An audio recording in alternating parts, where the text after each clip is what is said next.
Here we are again, Pastor Jamison. Numero dos. Numero dos for the day. Yes. So, as most people can figure out from our wardrobe, we record Oh, yeah, I forgot to take two episodes every time we get together.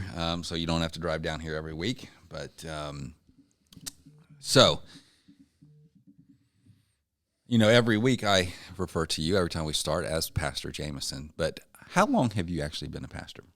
Including the time I have now at this church, which, so this is May. They hired me on in December. So that's to say 6 months. And I was at the other church for a little under 9.5 years as their lead pastor. So over 10 years total as a lead pastor. Okay. Yeah. And have you done other aspects of ministry other than being a pastor? Or? I have. I've worked with youth, and I've also led worship. And then your normal stuff like leading Sunday school class and things like that. Okay. So, yeah. Has there been a time where you've taken a break, or are you just not sure if this is the career path you want to continue down, or? Yeah, I have. I did take a break, which honestly, that was kind of one of the natural things. When I left my previous church, I visited a church for a few months, where some friends of mine went until I got the call that they needed help with the music at the church I'm currently at. So it wasn't a long break, but there are times when you feel like a lot of times when you feel like you're running on empty. So I can see why people would need a break. Well, the reason I ask, and the reason I brought that up is because that's kind of going to be the topic of today. I came across a article, which I believe you looked at as well, that kind of talked about a study done by the Barna Research Group. Which, and if people don't know, the Barna Research Group is the kind of the premier pollsters, if you will, in Christianity. So they're very thorough, they're very reliable and reputable. So, and this study actually talks about pastors who have strongly considered leaving the ministry. And I think there's some statistics that say that pastors over the last couple of years have left the ministry in really alarming numbers, for a variety of reasons that this study cites. But, we're kind of in this middle of everybody's talking about the great resignation that's going on. Yeah. And I know as a business owner, finding work is, I haven't had workers, right? Yeah. I haven't had necessarily an issue of mass people resigning, probably because we haven't been able to find mass people to work. But so that's not, and the ministry vocation is no different. There's been people who have left or who have thought about leaving, and for a variety of reasons. And being a pastor is difficult. It's hard. But some of the reasons that are given here is the research draws on data collected in surveys from January 2021 and March 2022 that show the share of pastors who have given serious consideration to quitting being in full-time ministry within the last year. This number has increased from 29% in 2021 to 42% just in March of 2022. So just in a few months period, we've seen a significant increase in pastors who are... What are those? Give those again, those numbers. 29% in 2021. I think this was a survey of about 500 pastors. Okay. 29% in 2021 said that they were considering quitting, and in March of 2022... That was January of 2021. Yeah. And then March of 2022, so basically a little over a year, 42% have said they're considered quitting. From 29 to 42? Mm-hmm. With the reasons being, more than half of pastors, 56%, who considered quitting full-time ministry in the last year, said the immense stress of the job was a huge factor behind their thinking. Beyond these general stressors, 2 in 5 pastors, 43%, report that I feel lonely and isolated, while 38% say current political divisions made them think about calling it quits at the pulpit. An equal 29% share of pastors also said they feel like quitting because they weren't optimistic about the future of their church. They were unhappy with the impact the job had on their family, or they had a vision for the church that was in conflict with where the church wanted to go. Another 24% of pastors say they considered quitting because the church is steadily declining. Yeah, there's a variety of reasons. And I don't know if you want to look at those one by one or if you just want to talk kind of a bird's eye view here. But, it's you hear all across America, at least. I feel like I'm being told that more and more churches are becoming available. I know in our own denomination, when I first started back in December, and they hired me, the district superintendent of the Southwest region of Ohio, he was at a point where he had all his churches filled. With me coming in, and I think one other guy scheduled to come in, all the churches in Southwest Ohio region, which is actually encompasses a pretty big area. I think there's like 80-some Nazarene churches in that area. All of them had pastors. All of a sudden, within a week's time, he needed like 5 pastors. So one or two of them may have been health reasons as well. But they say that more and more churches are having a harder time finding pastors. Well, I think, this gives a lot of statistics in here that we just mentioned, but I think if you kind of break it down, there's been a handful of things that seem to be pretty consistent with why pastors are leaving the ministry. Mm-hmm. Financial reasons, mm-hmm. Family reasons, political reasons. And by political, I don't mean like red versus blue, Trump versus Biden type thing. I mean, everything from chairs to pews that we talked mm-hmm. about in the last episode can be political in nature. So I think, and that kind of goes with the difference of vision maybe in the church, which we talked about, losing mission objective of what the church should actually be. But then you've also got burnout, which mm-hmm. would just be the stress of every day. And loneliness. Loneliness was one that stood out to me as well. So mm-hmm. I think the main reasons seem to be financial, family, political, and I think personal mental health of pastors themselves. So, being a pastor, I really want to go through kind of these one by one, and would love to get your take on Absolutely. On them. And while I'm not a pastor, I grew up in a household with a pastor, my grandfather, who essentially served the role of dad for me. Mm-hmm. So I've got that viewpoint of it from the family side of it. Sure. That I can speak to as well. So let's start. So maybe you could explain why PKs are the worst kind of kids out there. So maybe you can speak to that. You know what? I actually do have an answer for that question. Yeah. And I think it's because I think it comes down to attention. I think, the pastors are so consumed with what they're doing for their congregation and their church that sometimes their family gets put back burner. And pastors' kids want attention. And, so I think that's part of it. There's probably several other reasons. Every once in a while there's just going to be a bad apple. But right. I was not that, by the way. No, I was. Why did you look at me like that? Because I know what you're thinking about me. You don't know what I'm thinking. Well, yeah, you do actually, but. So let's start with financial. Okay. Now we talking financial. Explain what you mean by that. Financial. I think both financial, compensation for a person in ministry, but also available resources for the church to be able to achieve their objective. Yeah. So I think there's two parts to that. Absolutely. So number one, and they've always warned people, I've heard other pastors warn people, if you want to make money, don't go into ministry, right? Now, I'm not talking about your TV evangelists and stuff like that. We're not talking about that. I'm talking about like your everyday local church. If you want to make a lot of money, that's the wrong place to get a job. Of course, we don't do it for the money. We do it for the call. But the point still is, don't expect to get rich doing ministry, number one. Number two. Actually, hold that thought. Okay. Because, has the social media aspect of the world today, the YouTube and the Twitter and the TV, what we would call the TV evangelist, has that actually skewed a misperception of what ministry is like, and to where some people then look at that and be like, oh, there's a lot of money to be made being a pastor of a big church. You see, Joel Osteen, who's writing books, and Dr. Jeremiah, and all these, all these pastors who have all these other these big, large organizations and these big ministries, and not always, there's others out there that kind of misuse, funds for their own personal lifestyles or whatever.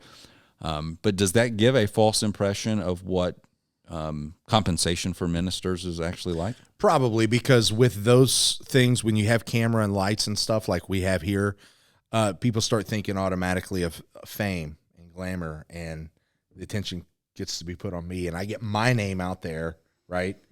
And then what happened? What comes with fame? Usually financial prosperity, somewhere along the way. I mean, if you get enough views on YouTube, or what were we talking about earlier? Snapchat, TikTok, whatever.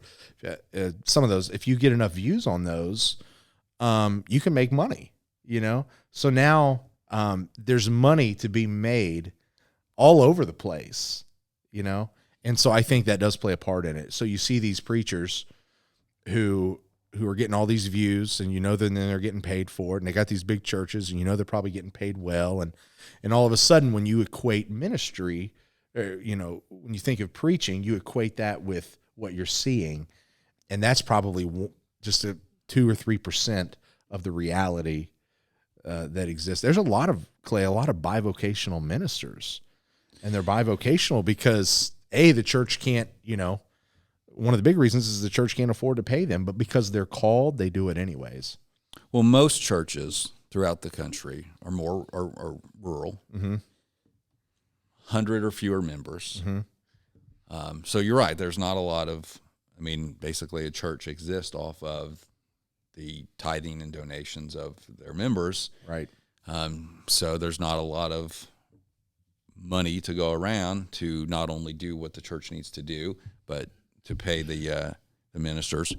Most of the time in these rural churches, the music minister is completely volunteer.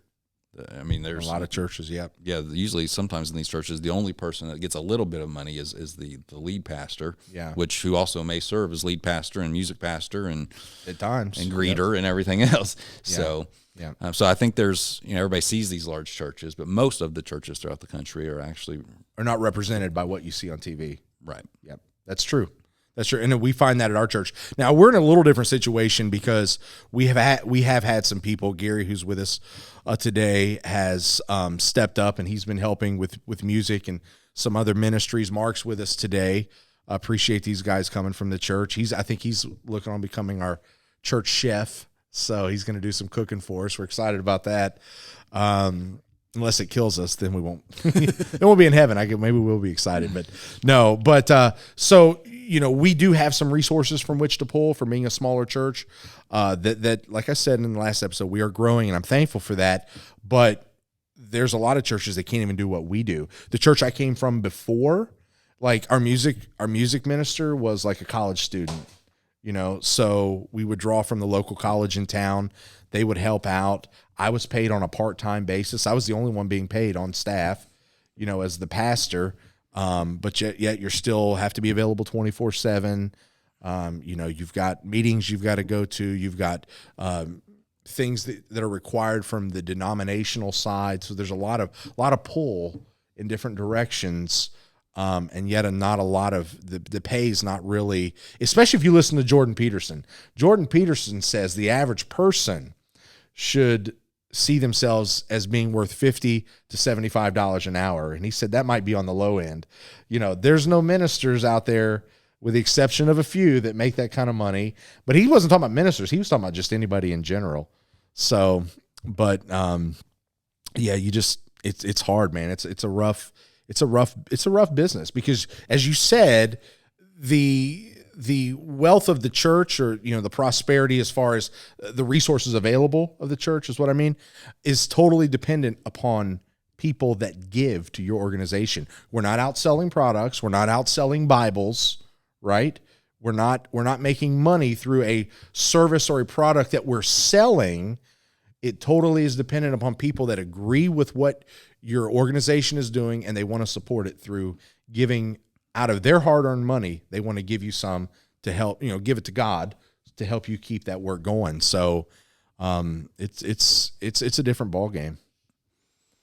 And so but a smaller church has got to balance that out, right? They want to take care of their pastor, or they should want to take care of their pastor, but then they've also got to buy Sunday school materials. Yeah, exactly. And, musical instruments and all the things they need. So it puts a strain on the church as well.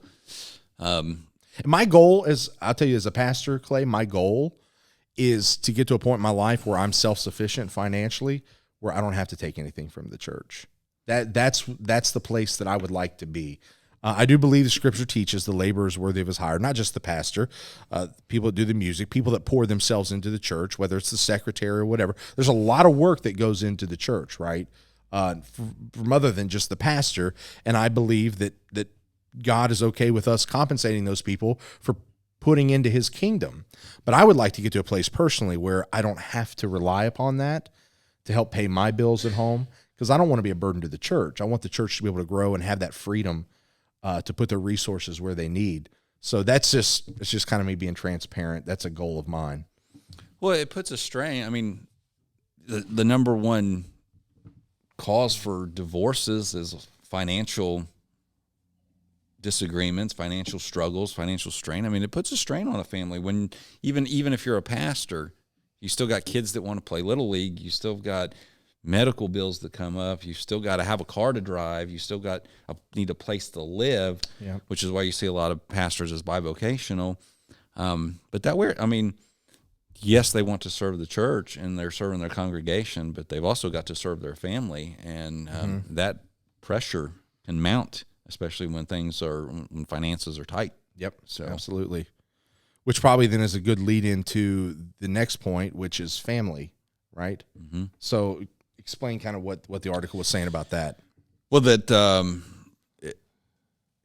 lot of pastors feel like they have not been able to give their family the attention that they feel that they need as a father and a spouse, because they're serving their church, and it has created a dissension inside the home, and it causes them to reevaluate if this is the right career path for them, if it's worth it.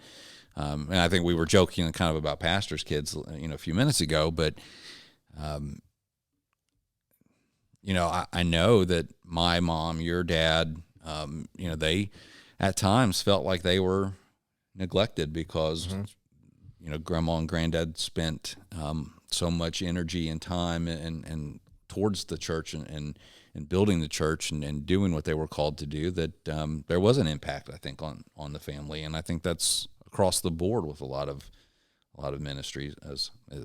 Again, financial is a big part of that, but time, yeah. There's a cost of time as well. So, and actually, that's something that you would probably be able to address more than I would. I mean, I don't have that. That time that I have to allot to a wife or children. I don't have that at this point, so I don't have to worry about that. But I can't imagine pastors that do. And you know what I've seen also, Clay? I've talked to I've been around pastors and their wives, and I'll see a pastor talk to people in their congregation, and they're just so polite and, almost like they're, fake to a point, just polite and want to just walk on eggshells around them. But yet at the same time, I've seen them talk to their family, their kids, and their spouse, in privacy, like if they've been invited in their home, if we're all out together, and I sit there and I think to myself, wow, if you would talk to your congregation the way you just talked to your wife, because I've seen it with my own eyes, I've heard it, that they wouldn't stand for that. Maybe you ought to think about talking to your family the way you talk to your congregation, and I've seen this on several occasions, not just once or twice. I have seen this on several occasions. That's part of when you're a pastor and you get to hang out with other pastors, you get a look at behind the scenes stuff. And I see that quite a bit, and it blows my mind. And then you hear about somebody like Charles Stanley, right? Great pastor, great teacher of the Word of God. Don't know the whole situation, so I'm not trying to dive into any details, but, a situation where a pastor like Charles Stanley, who ends up, they end up splitting up with their spouse. And then you think to yourself, wow, because our granddad knew Charles Stanley, okay? Mm-hmm. And he's told me stories of how Charles Stanley would just be locked away in his office, and they would stop by to visit him, and the secretary would say, no, you just can't be bothered. and it was like, and you just look back and you think, is that the cost? Is that the price you have to pay to be that kind of pastor? A pastor like a Charles Stanley or some of these other guys is to neglect your family and be stuck writing sermons and books for 30 hours a week. And the other 20 hours a week, you're, running here and there and meetings and serving people and visitation. And then your family gets put, after doing that for 50 or 60 hours a week, you're not going to have time or the energy. You're not going to have the energy to put into your family. And I think something's got to be backwards here. Well, sure. Well, I mean, there's you're ready for getting ready to go to your kid's baseball game, and you get a call that someone in the church has just been taken to the hospital. They want you to come pray with them. I mean, there's some balancing act that has to be done. But how much would it mean for your kid to be standing out in center field and looking to the bleachers and see both of his parents sitting there? Yep. Right? Yeah, there's definitely a cost for it, for sure. Yep. So we've got to find a balance. We've got to find balance somewhere there, because there are times when you do need to leave your home and go to that need, meet that need. You're the pastor. There's also times where and this goes back to training people up. You know what? Somebody else in the church maybe for that moment can step in and serve as somebody who goes and prays with that person. It doesn't always have to fall back to the pastor. And that's why you're seeing a lot of pastors leave the church, in part because when you become a pastor in a lot of these rural churches you're talking about, you're the pastor, you're the children's leader, you're overseeing the children's ministry, you're overseeing this other ministry that you guys are trying to do. You have to do the janitorial work. If the toilet's clogged up, you got to go fix that. If the light bulbs are out, you got to go fix that. You've got to, it's just like there's all this stuff. And I think about the disciples when the early church was growing, and they were in, I want to say it was Jerusalem. Could be wrong about that, but it's in the book of Acts. And the early church is growing. Peter said, and we do know that the widows were being neglected in the daily administration of the church, okay? And they want the disciples to come in and fix this. And the response is, no, we don't have time to stop preaching to do the administrative side of the church. This was what the disciples, the church planners, kind of like their pastors, this is what they said. What you need to do is find 7 men who are full of the Holy Spirit, and you guys need to do that because we are called to preach. And I'll make no bones about this, Clay. My first call in my life is to preach the gospel. God called me to preach. That's what I am most passionate about, is preaching. Now, pastoring is a way to get to preach every week, and I love people and I love pouring into people. But if somebody is expecting me to begin to operate in all these other areas to the neglect of my call, then I'm going to be very dissatisfied and burnt out, as we talked about. And then the next thing you know, a pastor's leaving the church. They're unhappy, they're burnt out, they're tired, they're doing all kinds of stuff they didn't sign up to do. And so I think we would do well to look at that model given to us in Acts. I was reading something about starting up a new ministry. I was reading a book recently, and I like this idea, and I don't know why I'd never thought about this, even though here we are talking about it from Acts. The guy said, for example, if you want to start a small Bible study, okay, let's say there's 5 or 6 of you. Instead of, as the pastor, you appointing somebody, he said, come together with the group, let the group choose who their facilitator, who their Bible study leader is going to be. Let them make the choice. You don't appoint. You let them make the choice. And I thought that's exactly modeling the Acts model. Peter said, you pick 7 people who are full of the Holy Spirit, and you guys go and do this ministry. We're called to preach. So, and there's more to it than that. I'm just kind of hitting it on a very elementary level, but there's still something to it. When the way we deal with a lot of our pastors in these churches is we want them to be things that they just shouldn't have to be. Well, and I think that leads right into the political side of it as well, because, and again, I'm not talking, red versus blue. That plays a part. I mean, politics has invaded every aspect of our life today. It has. I can't even watch ESPN anymore, man. I can't even watch highlights on SportsCenter without it's ever present. I see it even in my business. I see it's everywhere. But I think this goes back to the pastor and the church not losing mission objective, right? Because it's not the role of the church or the pastor to go tell people who they should or should not vote for.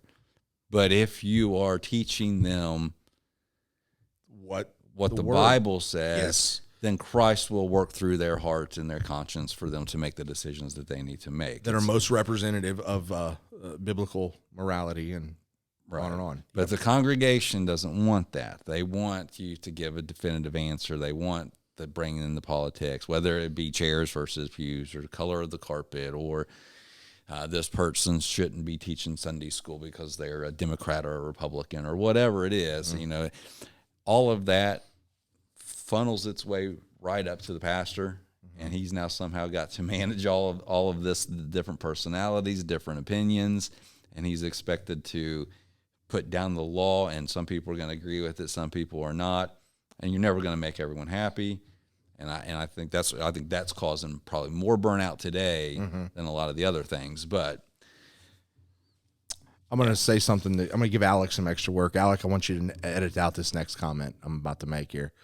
Okay, but if God can speak through a donkey in the Bible, he can speak through a Democrat. So I mean, they are donkey. I like that's their party animal. So okay, so back on track. I don't know where we were, but yeah, pick it up. 3, 2, 1, go. Yeah.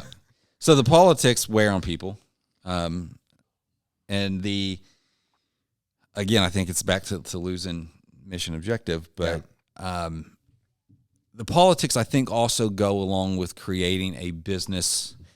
Churches today have become almost business organizations. Yeah. You see the way they're run.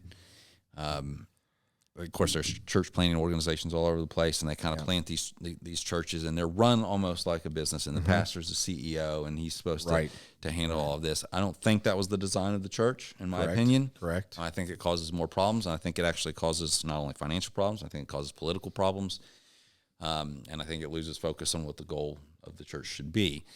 So I think politics, structure, all of that kind of come into burning out pastors. And I don't think it just burns out pastors. I think it's a big reason there's a decline in church membership. It wears on everybody. Yeah. Absolutely. And then the fourth one is loneliness. Yeah. And I think that kind of goes along with family, but you're expected to bear everyone's burden. Yeah. Right? So the hospital trips, the funerals, all of that. I mean, you get to see people at their best moments in life, but you also have to deal with people in their worst moments. That's right.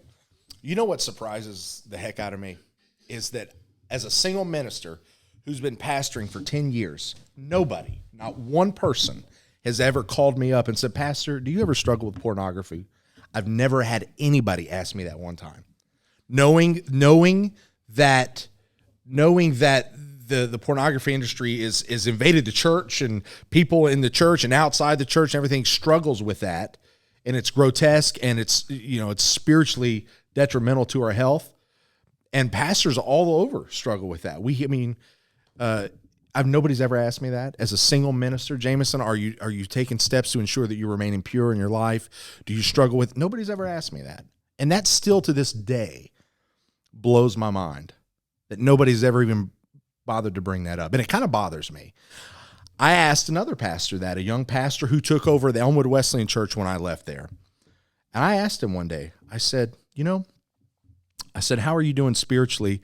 Are you struggling with keeping yourself pure? Now, he had a fiance, and they were, getting married and stuff in that process.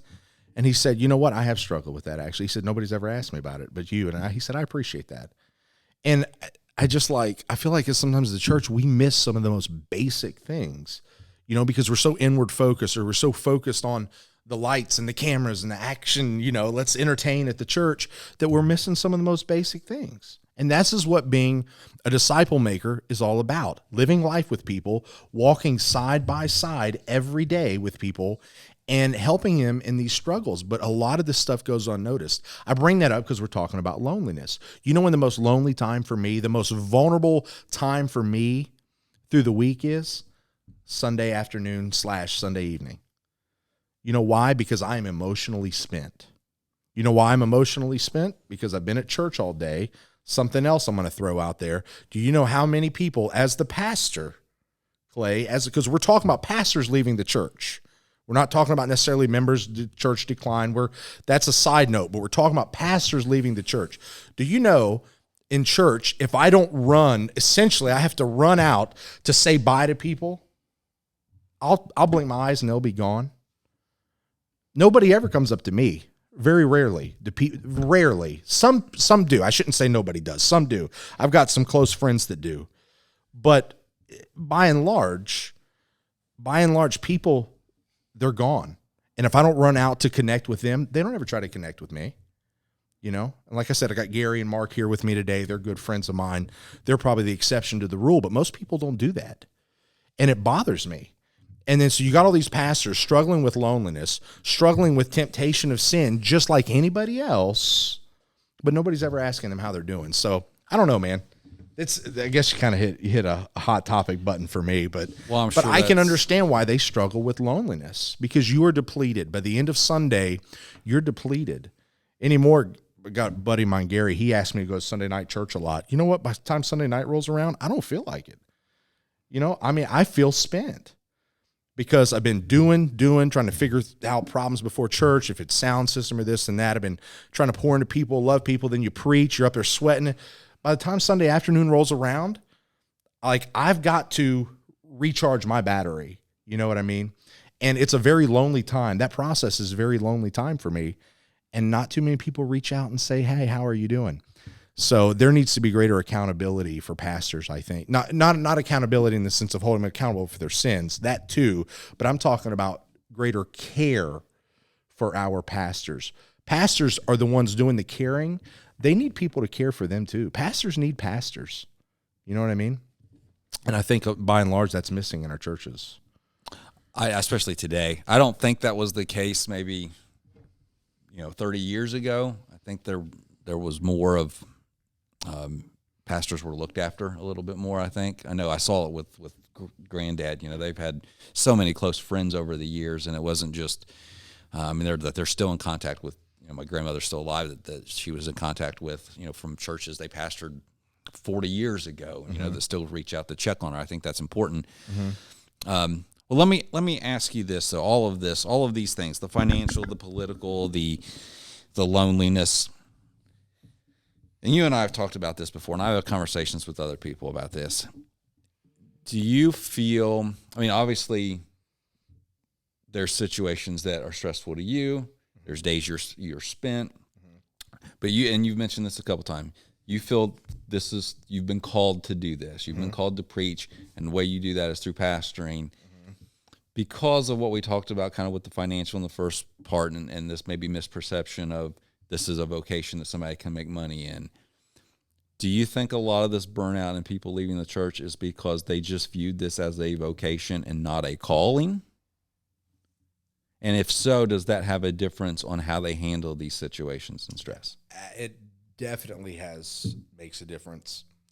Jesus has said in his word that many are called, but few are chosen, right? So first off, there has to be the call. But then after that, you've got ministers that answer the call, but Jesus also said that look on the fields, they're ready to be harvested, but the laborers are few.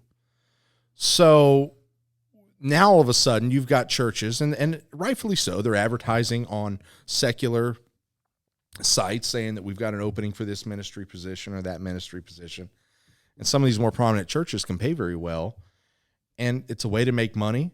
It's a way to, again, have glamour and fame, or if nothing else, it's maybe taking something you're good at. Let's say music, for example. If you're really good at music, you don't have to spend a lot of time practicing and this and that.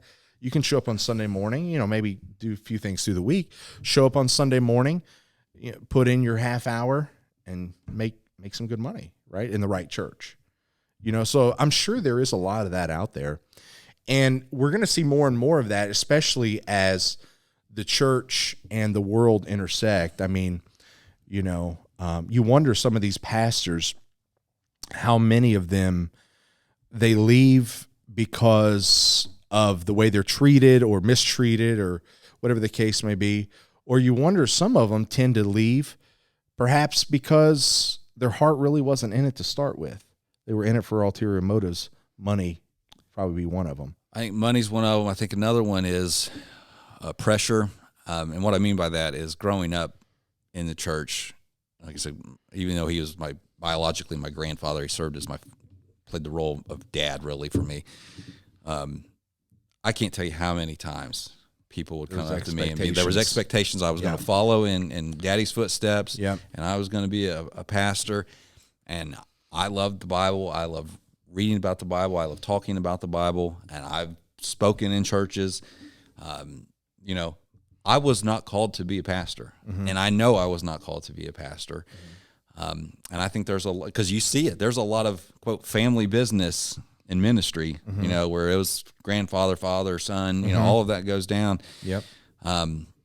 And I think a lot of people get kind of pressured into that career path that, like you said, their heart may not be in it, or maybe they don't feel like that's a calling for them. Maybe there was something else they felt like they were meant to pursue.